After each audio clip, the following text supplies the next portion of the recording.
RO water purifier salesman की कहानी। किसी छोटे से गांव में एक राघव नामक सेल्समैन रहते थे जो आरओ वाटर प्यूरिफायर बेचने का काम करते थे। वे दिन रात गांव-गांव, शहर-शहर जाकर लोगों को साफ पानी के महत्व के बारे में समझाते थे। लेकिन ये काम इतना आसान नहीं था, क्योंकि कई लोग इस नई तकनीक को समझने में कठिनाई महसूस करते थे और उन्हें अपने पुराने पानी को शुद्ध करने के पारंपरिक तरीकों में ही संतुष्टि मिलती थी। राघव ने एक दिन एक बड़े गांव में कदम रखा। वहां के लोग पानी को कुएं से या तालाबों से ले आते थे और बहुत कम लोग जानते थे कि पानी में कितनी सारी गंदगी हो सकती है, जो स्वास्थ्य के लिए हानिकारक हो सकती है।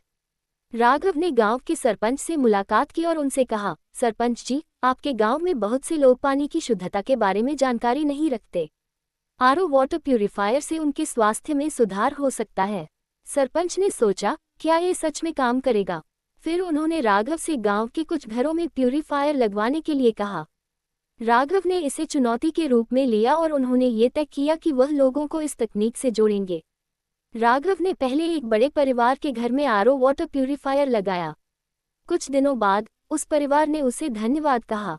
उन्होंने बताया कि अब उनके बच्चों को पानी से संबंधित कोई समस्या नहीं हो रही थी और उनकी तबीयत भी ठीक रही। ये देखकर गांव के लोग भी रुचि लेने लगे। धीरे धीरे राघव ने गांव के लगभग हर घर में आरओ वाटर प्यूरिफायर लगाया। अब गांव में हर कोई जानता था कि पानी की शुद्धता के लिए आरओ वाटर प्यूरिफायर कितनी अहमियत रखता है। लोग राघव का धन्यवाद करते थे और उनके काम को सराहते थे। राघव की मेहनत रंग लाए और उनका नाम गांव में एक अच्छे और मददगार सेल्समैन के रूप में जाना जाने लगा।